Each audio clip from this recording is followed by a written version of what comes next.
This is a production of Cornell University. I wanted to understand how to deliver resistance in the field. I have a master's in plant improvement because I wanted to be able to provide to the farmers good varieties that were resistant, but I could not accomplish that if I didn't understand plant pathology. I needed to understand the pathogen side. So that was my idea. Get a master in plant breeding, get a PhD in plant pathology, bring it together so you can deliver the best to the farmers. So that's how my career started, working with in Puerto Rico, then in Nebraska. And then when I started working with the USDA, I couldn't pick a better system. It was working on crown rows of oats, but then I had to do genetics on oats. I needed to find resistance, and if some of you have worked on oats, you know how difficult it is to work on oats. It's so weedy, there was not a lot of resources, so that was a good training.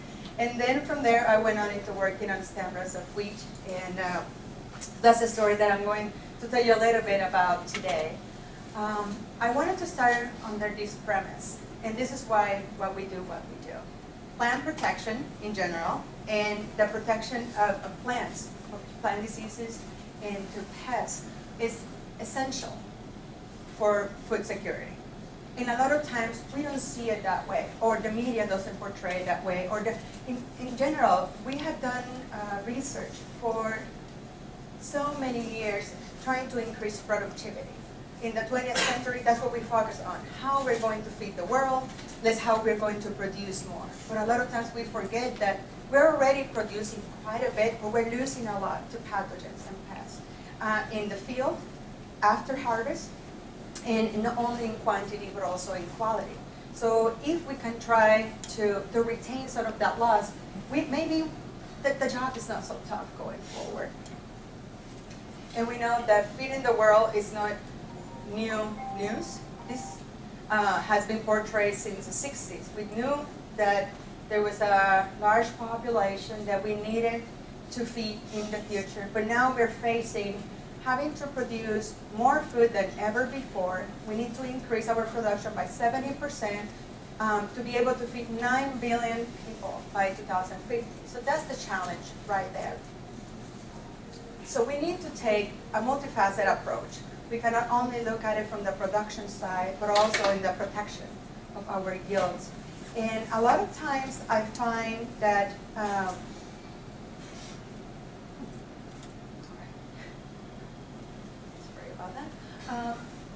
when we think about food security, we need to look at the components. We need to look at, first,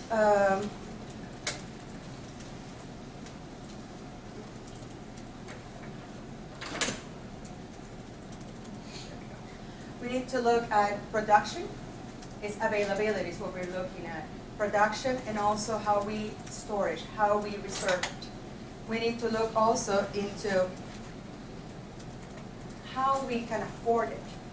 How can we access that food? So that would be physically, like in the market, be able to go to the market, but also having the money to buy the food, be able to afford it. So that's our accessibility to it, but also it's also how we utilize it. So we're talking about nutrition, but also we're talking about safety.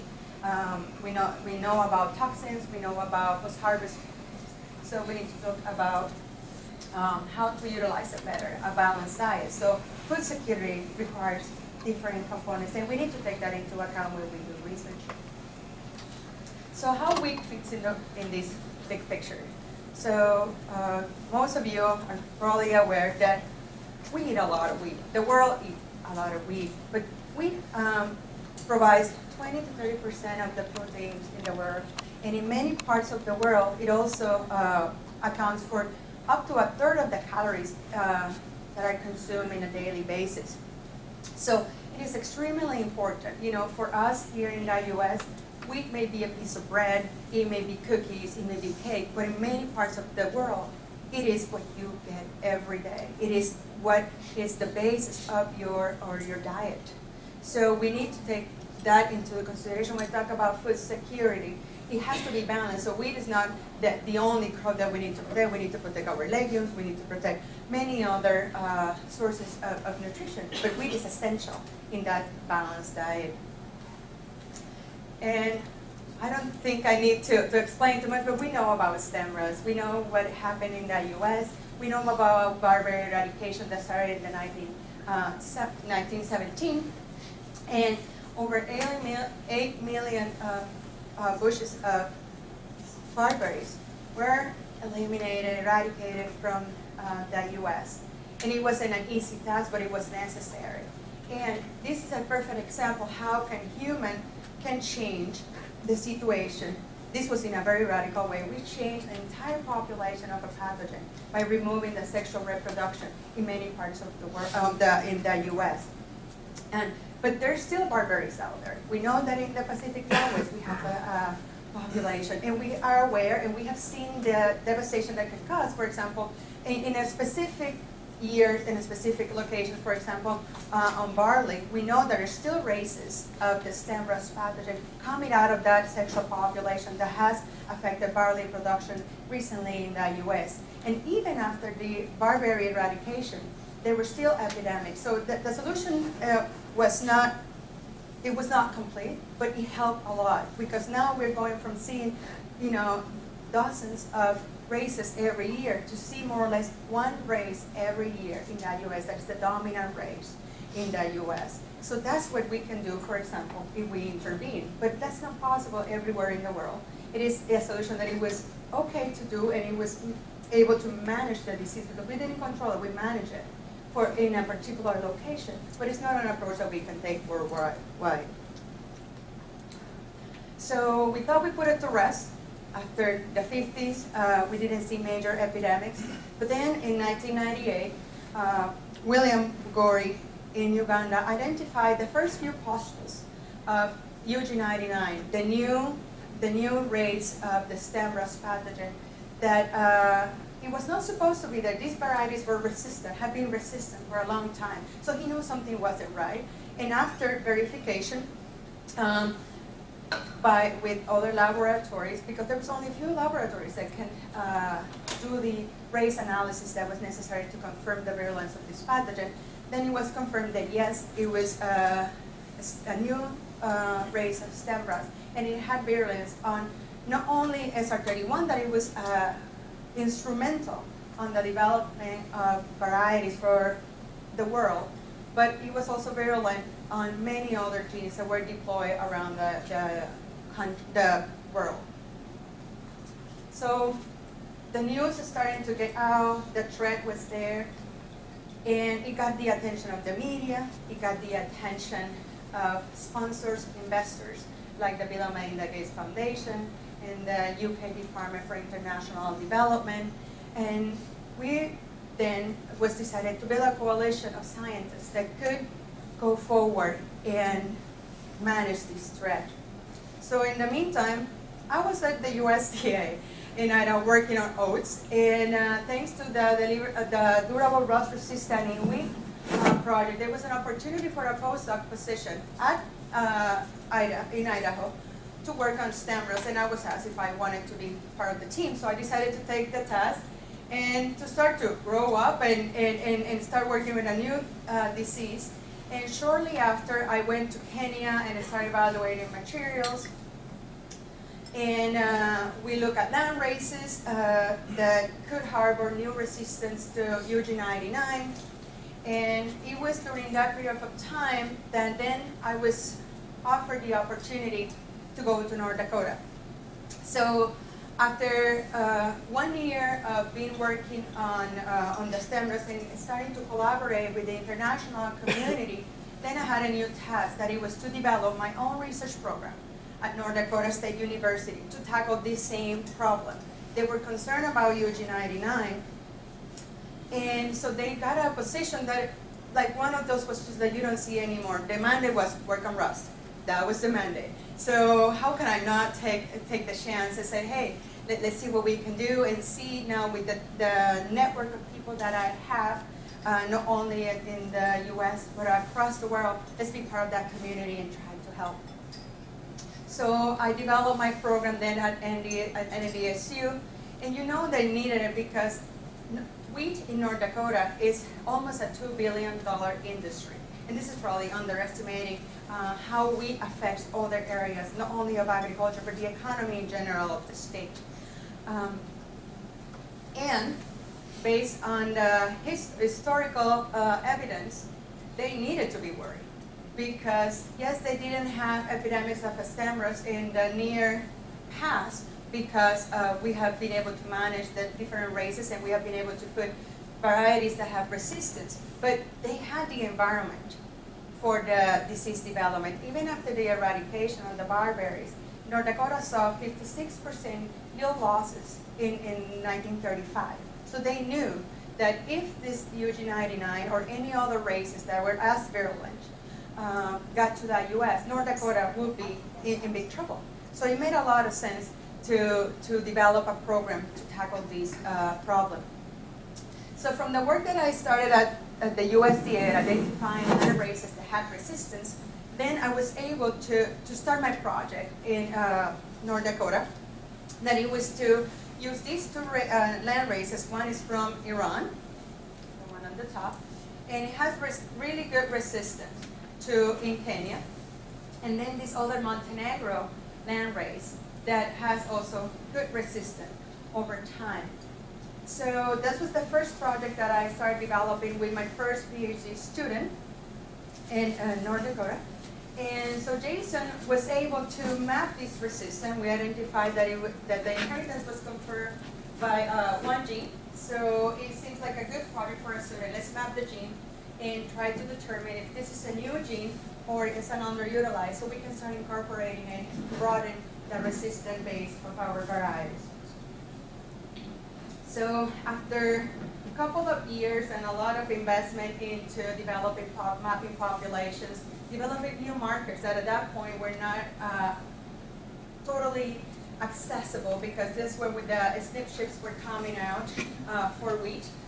So we were able then to not only find the chromosomal location of these genes, but also this gene, but also map it, do a high density map that would allow us to identify good genetic markers that can be used to in progress this resistance and to utilize it in varieties.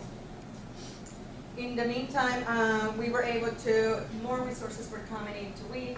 Now we were able to identify some potential genes that can be, that are in the region and that could be the actual gene of interest. They're MDS LLR type. So at this moment, we are still trying to figure out, because for those of you that have not worked on a hexaploid crop, it seems straightforward. Yeah, we have 5 genes, candidate genes. We should be able to go in and identify this gene. And that is not the case with wheat, because you have so many repetitive units and you have duplications of the gene. So every time you time to map it in the B genome, then you find it again in the D genome, and you're like, okay, so what I'm dealing with? So I've been really a growing experience, a learning experience for me and for my student. So when we were worrying about trying to clone the gene, because that was the golden child, was to try to clone this gene, UG99 started changing. So now we were not dealing with 1 or 2 races. We were working now, at this moment, with 13 different variants. And our great gene, it was effective to some of them, but not to all of them. So the work wasn't done. We needed to find more resistant. So we started working then with looking for new sources of resistance. So we went to our second choice, that was that Montenegro land race. That that land race seemed really, really good. We tested again 20 races, North American races, and the variants that we had accessible from the East Africa lineage, and it was resistant to all of them. So we said, this is the one, we'll go after it. And then we started doing the mapping. And what we found is that it was not normally distributed when we look at the population. So we were like, okay, this is not looking good. It's not one gene, it's multiple genes that we're dealing with now. We saw that there was transgressive segregants, and when we start doing the mapping, we have lots of genes, or at least QTLs in this background. So it made it really difficult because some of these genes, for example, like SR12, is not effective against UG99, but our gene is right underneath SR12. So, or we have a different allele of SR12, or there's another gene in the same region. And because we don't have a genome of wheat, there's a lot that we don't know what's happening in that particular region. So that's just to show you an example. So we find multiple QTLs in the chromosomes C and D, 6D, 7D, in 3B, and it continues. So we have around 5 different QTLs when we did an inheritance. Yes, it was not Mendelian, it's quantitative, but it is a great resistance, so I'm not ready to give up. We see it in the field side by side with our checks, and our line has 0, no disease, is mostly immune every year. So what's going on? We need to get to the bottom of it, but it is challenging, but I think that's what we do science. We just want to know why, how we got here. So it keeps us interested. Yeah, so it is, in addition, when we look at the different QTLs, they have an additive effect. So we know we cannot just bring one of the genes. We need to bring multiple QTLs or genes into this packet if we want to have that level of resistance. So for those of you that do genetics and breeding, then you know what the task is in hand. We need to be able to bring all these genes together, and we're talking about one trait, and breeders have to worry about how many. So it makes it really interesting and challenging, but I think it's all worth it because we know what will happen if we don't do the job. So another project that I was involved, more on the pathogen side, was working on looking at the population of Buccinia triticina. So not stem rust, we're now talking about leaf rust. And this was kind of a personal, a very personal project because I didn't want to just work on stem rust like everybody was working on stem rust because it was needed. But like I needed my own little side project. So I didn't give it to my student, I wanted to work on it myself on my spare time. So every time I went to Kenya and Ethiopia, I took samples of the pathogen that I found. I had a permit so I can bring Buccinia triticina to the States, and working with Jim Colmer in the USDA, we were able to look at the diversity of the pathogen. And based on previous report from Jim's work, we knew that there was a unique population of the Buccinia triticina pathogen in Ethiopia, something that is never been observed anywhere else in the world, and we didn't know why. So when we started looking at these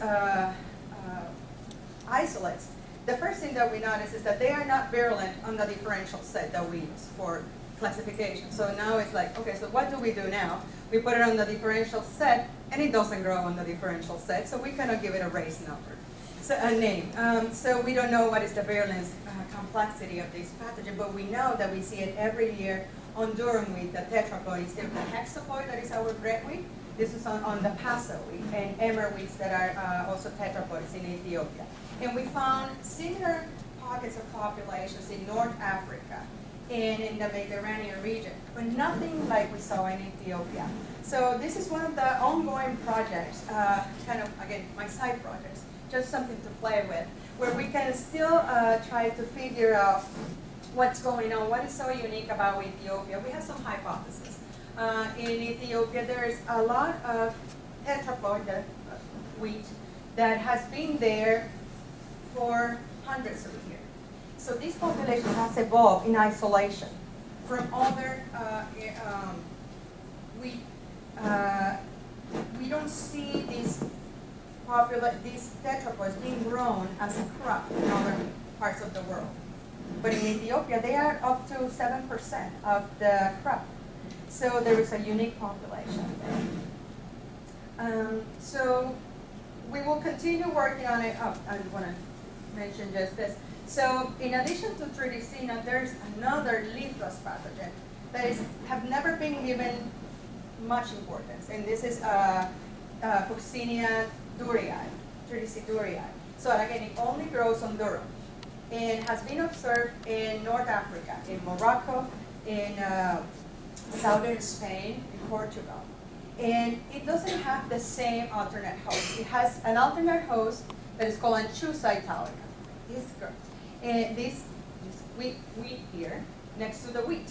So I was in Morocco visiting one of our collaborators, and we were looking at leaf rust. And we were in the field, and I just see the wheat, and I'm like, what's happening here? So we know the alternate host for this other leaf rust pathogen is present in the region. What is the significance of that? We don't know. We don't know if it's part of the epidemiology of that disease there. We don't know what role it plays at this point. But looking back in the literature, there is evidence that these pathogens could be a bridge for having recombination between Triticina and Duria. There's a potential for it. But also we have a lot of other wild relatives of wheat in the region that we haven't looked at yet. So are they reservoirs also of these other pathogens, and that can play a role of what the virulence that we're seeing. And so there's a lot of questions out there that have not been answered yet.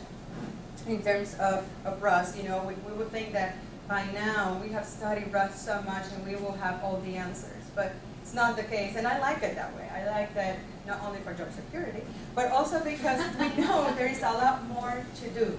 You know, there's a lot of challenges, and what it tells us that there's also a lot of potential solutions out there that we are not aware of. Because the better we understand the system, the better we can manage it.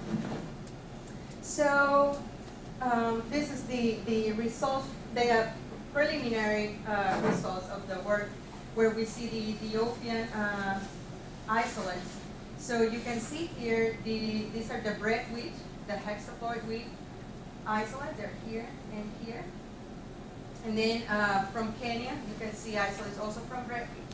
But then you look at what is these E races. These are the ones that didn't grow on the differential set. These are the ones that are coming from emmer wheat and from durum wheat. And they're up here on their own. And they are even different than other durum isolates that actually grow on the differential set. These are the what we call the B races that are highly avirulent on the leaf rust genes that are present on common wheat. But they are very, very different. So what is the evolution of these isolates? How they got to be in Ethiopia? Why we haven't observed them anywhere else in the world? And what, you know, is there resistance there that we have not explored in Ethiopia? Not only to these races, but to other races that not only can be used in durum wheat, but can be utilized maybe in hexaploid wheat, because the isolates that grow on durum don't grow well on the hexaploid wheat, the bread wheat, and the isolates that are virulent on the hexaploid wheat are not virulent on the durum. So it's a beautiful coevolution study that I think is worth investing on to determine if there's resistance that we have overlooked, there's new paths that we can explore. So science, it was a lot of fun working in North Dakota, having my own research project, having my own greenhouses and the grad students, but there was a larger goal for me. The farmers were still the main goal, get it to the farmer, get it out to the field, making those varieties available. So it was great mapping those genes. It was great to try to clone the gene, but if that gene stays in a shell, it doesn't do any good. You know, we can invest all the time and effort and money in that research. And if it doesn't make it to the field, if it's not useful, like how I'm going to utilize those genes that are present in that Montenegrine landrace, how I bring them together, how the resistance that it's effective only to few races can be combined with other resistance that are out there, and then get it to the field so we can feed the world. So that's how I ended at Cornell, because I knew that I can count on a great coalition of scientists, a great community of scientists that was calling to action by Dr. Norman Borlaug in 2005. And when he saw the threat of UG99, he knew what needed to happen, and he sounded the alarm. So it was great to know that I was not alone, that there was a group of scientists that could use the expertise I have developed, but also that I can collaborate with. And so I took the role of coming to Cornell and start working on building on what was built on the Durable Rust Resistant project from 2008 on. And what the Durable Rust Resistant project did was to use a multifaceted approach to manage stem rust, specifically UG99, where they look at understanding the pathogen, looking at the alternate host, new gene discovery, and that was key part of the project, but also developing markers for those genes so we can better utilize them. We also look at the non-host resistant to see if there was anything there that we can utilize, again, to try to manage that disease, and of course breeding, because if we don't do the breeding aspect, again, it just stays on a shelf or stays on journal articles, but it doesn't make it to the field. And then we needed seed multiplication. Capacity building was what I think is very unique about this project, is that it took into account not only the scientific component, but the social component. How do we develop a new generation of scientists that can take the job on for the next decades? Because when UG99 came up, there was only few people in the world that knew about stem rust, that have seen a stem rust, and they knew what to do. So we needed to develop this new generation of scientists. And then the world has changed, and we know that gender in science was something that needed to be talked about and needed to be approached from a very scientific point of view. It's like, we need to bring together the best of the best. And we need to be very concerned about leaving people behind that could bring in lots of great ideas and should be respected equally. So they took into this multifaceted approach to really deal with the problem. And I think it was really what attracted me to this position, to know that I have access to this fantastic network of people. So this is the partnership that it was developed during the Durable Rust Resistant in Wheat project. And as you see, it's a global partnership. And that's what's one of the strengths of this project, because you have experts around the world with different life experiences, with different backgrounds in genetics, in plant breeding, in plant pathology, social sciences. You have all of it. You have laboratories that could take samples, laboratories that were very rudimentary, but they have the passion to do the work. They only needed the training. So building on that is where the new project, the Delivering Genetic Gain in Wheat, comes about. It was launched in March. That's when I joined the team. And right now, my responsibility is to manage the scientific components of this project. Is bringing some leadership and some help the scientists do what they need to do, be able to provide for that community, be able to communicate between the different groups. So we work together. We don't have competitive efforts, but we will utilize the resources the best that we can. And also come up with new ideas. How, if I talk to somebody in one laboratory and see that they should connect to another laboratory, I can bring those collaborations together. But at the same time, having a background in rust pathology kind of helps. So this is how the project looks. It started in 2008. This is the first phase of the Durable Rust Resistant in Wheat. Second phase, and now is where we are with DGGW. And these are the main objectives of the project, that is to modernize breeding programs at CEMET and national programs in Ethiopia and South Asia. We're looking at surveillance. We're looking at how the pathogens change, move. Can we predict it? Can we put additional models out there? Not only that we can say, oh yeah, this is a new race, or the race that showed up last year was this race. No, we don't want to do it looking backwards. We want it to look forward. Can we predict where we're going to see the next epidemic?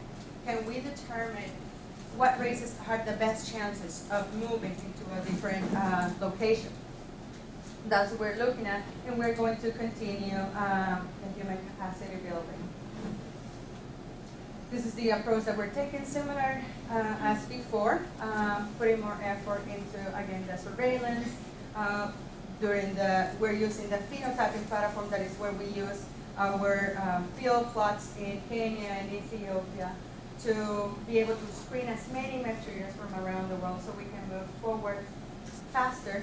But also, we're using new technologies because we're looking at rust. We are looking at how can we deliver a better package? So resistance is one trait, but we need to look at yield, we need to look at quality, we need to look at a climate that is changing. So now we have to grow more wheat in less space under less resources. Can we find better drought tolerant, heat tolerant wheat varieties? Can we make that part of the package? So that's what we're working with our teams at CIMMYT and national programs around the world to try to identify not only resistant to rust or to septoria, that's another area that we're looking at, but also looking at wheat in general. So as I mentioned, we were expanding our surveillance. When the project started in 2008, there were just a couple of laboratories that can handle race identification, and only few groups were sharing data on the races that they were observing. Now we have many countries collaborating and bringing data every year so we can track the pathogen better and also predict where we may observe in the next season. We are continuing our breeding efforts and expanding on the efforts that were developed before. We're going to bring new technology like the genotypic selection and hydrophenotyping. So this brings using new technology, the best of the best that is out there, to develop new systems, to do the work better, more efficient, to deliver genetic gain, to increase the rate of genetic gain in wheat. We're going to continue using our phenotyping platforms. So what we call the phenotyping platforms are very large field plots in different parts of the world that are hotspots for specific traits, or like in the case of rust, it was Kenya, Ethiopia. Now we're using also Ethiopia for septoria. But also CIMMYT is looking into finding additional platforms that they can utilize for drought. For example, in Mexico right now, they're using changing the planting time to be able to get drought and heat tests for tolerance of heat and drought. We're going to continue our advocacy, and this is something that gets overlooked so many times, the importance of communicating the science, not only to the media, the public, but policymakers, understanding the value of really getting science-based information out there, to remove the misinformation and the fears that the public and the media and even other scientists have about what's happening in our part of the world in case of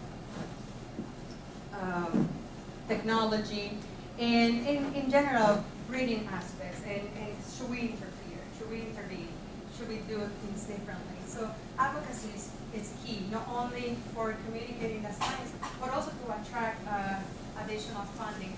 We know, I'm sure you're all aware how difficult it is to find funding for public goods this day, and to continue that work, it requires communication and communicating in an effective way. We're going to continue our talent pipeline with doing training of junior scientists. This will be short and long-term trainings, include some week training or sending somebody to for a PhD abroad, and also trying to maintain the knowledge in the country. We don't want to deploy the countries of their smartest people. We want them to go back and have a place in that community and in their country. So try to encourage that. Yes, we will continue also advocating for those, rewarding those mentors that mentor females and minorities, and do a great job of recognizing that everybody should have a place in science and can contribute to science. We're going to do data management. We're talking about big data. We're talking about having drones taking data out there in the field. How are we going to process the data? Now, before the bottleneck was like, I cannot walk fast enough. I don't have that many hours in the day to collect my data. Now we can collect the data. Like, what do we do once we get the data in? So we know that there's a bottleneck there. So we're looking into better ways to manage the data and also how to share it. We are big on open access, and that science needs to be collaborative, that you cannot work in isolation.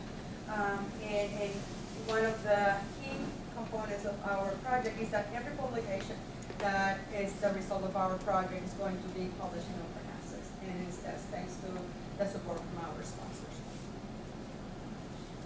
We're going to do a small part on seed production in Nepal because of the need after the earthquake. We know that there is a really big gap, and we can use this as an opportunity to learn how to develop a small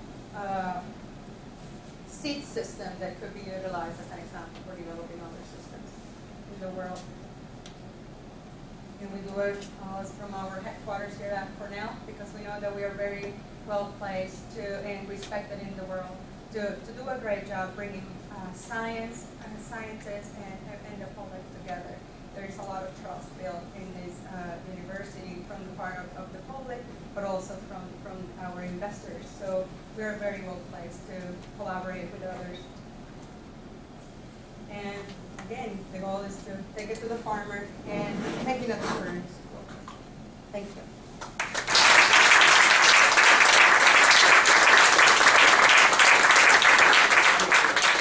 We have some questions here. You mentioned durable rust resistance. I'm curious as to the definition and what the approach might be. I hope that I'm back on my defense. I haven't been asked that in a while. So when we talk about durability of resistance, we talk about over time, but also over acreages. So durable rust resistance is something difficult to define, just because you can only really look at it when you look backwards, like how long it lasted, where it was established. But we know that there are some key components that seem to be correlating with durability. So we're talking about not putting high selection pressure on the pathogen, so the pathogen doesn't evolve as fast. So for example, using slow rusting genes seem to be associated with durability in some cases, not in all the cases, but in some cases we have seen that there is some correlation there. But we know that some genes that have lasted for a long period of time, like the SR31, was an in progression from a different species to wheat. So there's some key components there that we don't understand clearly yet. But there's also some dangers when we start swapping genes. Are we going to make the system more easier to evolve, so the pathogen now can go into other crops that it was not a host in the past? We have not seen that necessarily with our rust, but we know that could be a chance there. But in terms of durability, we're trying to find ways to stack more genes. So when we look at durability, like if we put 3 to 5 genes together, are we talking about that the pathogen needs to mutate 4 or 5 times to be able to overcome the resistance in that particular variety? So if we reduce the amount of inoculum, because the pathogen cannot grow on this plant enough, we are reducing the inoculum that is there. The mutation rate is there, but the chances of 1 billion spores versus 2 billion spores, maybe we reduce the chance of a mutation that can overcome a particular resistance. So I think the durability has to be looked from different aspects, from the host side, but also what it's doing on the pathogen side, on the pathogen population.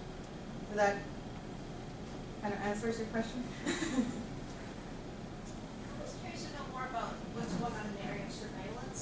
Is it really just sort of eyeballing, like that first you got a guy who sees that rust is showing up on something where it should be, or you kind of implied when you covered that bit that it was more people inoculating more differentials, or is there something going on in molecular,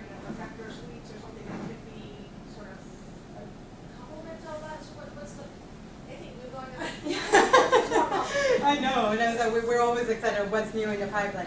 So there's a couple of things on the surveillance aspect. So surveillance is sampling more, but also have better sources in the genotypic side of things. So can we identify markers that would tell us is a UG99 or is not a UG99 race? So now we have that in place that at least can tell us the group type. If we have not been able to develop race-specific markers yet, but we can tell that it belongs to the lineage or not. So that is part that gets incorporated as soon as samples are collected. They are sent to Minnesota or to Denmark, and they can be evaluated that way. We hope that we can do more on that and get faster responses so we know what we're dealing with. We're also using more technology. So the farmer or the researcher that is in the field can identify is it stem rust, is it leaf rust, is yellow rust, can upload it, can tell you the coordinates, and if we see that it's a hotspot, and with the modeling that we have in place, can we say, you need to go and spray, in the next region? Because based on our wind pattern and weather and the information that we have in hand, you are next. So that's what we're doing with surveillance, trying to develop an early warning system that can be incorporated. So it has different components. Sort of connected with Rebecca's question, I know there was always a lot of concern when it got into Iran, which it has, because barberry is so common and actually used as barberry berries are used as a common traditional food Yes. in Iran. So has anything been detected that's different in fungal virulence since it's moved that far, or is that something to be explored yet? After the initial confirmation of UG99 in the area, we haven't seen new races coming out of the region. So it can be many reasons, weather, our disease triangle. So I don't need to explain that. That's normally how we go in the disease triangle goes this way. So we don't know why that is, but we have not observed it out of that. Were there special conditions that gave rise to UG99 and they still persist? That's like the $1 million question. One of the first, let's look at the country situation in Kenya, in Ethiopia, and many areas in East Africa. Wheat is planted all the time. There is one season after another, so we know there is a grain bridge. So once you're harvesting one, the other one is already in the seedling stage. So the rust can always survive. You always have a host. UG99 per se is just a combination of virulence, and one of the key virulence that it had was SR31, and we know that SR31 has been deployed around the world in many varieties. So selection pressure was there. We don't know, the first evidence of UG99 in East Africa came around that time, 1998, but then looking back at records, it seems that it was there before, but a very, very low frequency. So, with agriculture, we have probably selected for it. But the challenge is that there's always inoculum, there's always a host in the area. So we're seeing all these new variants in the region because the pathogen can keep mutating and you have all this inoculum all the time. That's the might want to repeat the question. So if the UG99 has been picked up on barberry, so there's barberries in the region, in Kenya and Ethiopia, and one of the species is a host of Yersinia graminis. So we know that if I don't think it has been confirmed that the particular race is on the barberries, but we know the barberries are in the region. We don't know all the role that the barberry may play because it's in a high altitude, but it's definitely there and there is issue. Would you comment on the use of the seedling test versus the field test? Advantages and disadvantages and problems that arise. So this is the beautiful thing of working with people that know the systems and know pathology. I normally work with breeders, so it's a little bit different in terms of we have to explain a lot, but you have the right questions. The sealing test for the wheat stem rust works really well for most of our all stages genes. So it's genes that are affected by the sealing so far are affected at the adult plant stage. But there's genes that are in the adult plant stage that are not evident at the sealing stage. So those we cannot detect at the sealing stage because the plants look susceptible. But once you put them in the field, then you have your field resistance. So we use both. We use the seedling test to detect the all-stage resistant genes that are normally race-specific, and then we work with the adult plant genes that are some of those slow rusting that I was talking before that tend to be not race-specific. They have a broad spectrum of resistance, and so then we look at the latency period and all of that. So both of them need to be used in combination, but the seedling test is really helpful for numbers. It allows us to eliminate a lot of materials, but definitely some materials that are susceptible at the seedling stage will be resistant at the adult plant stage. Questions from any of our students or postdocs?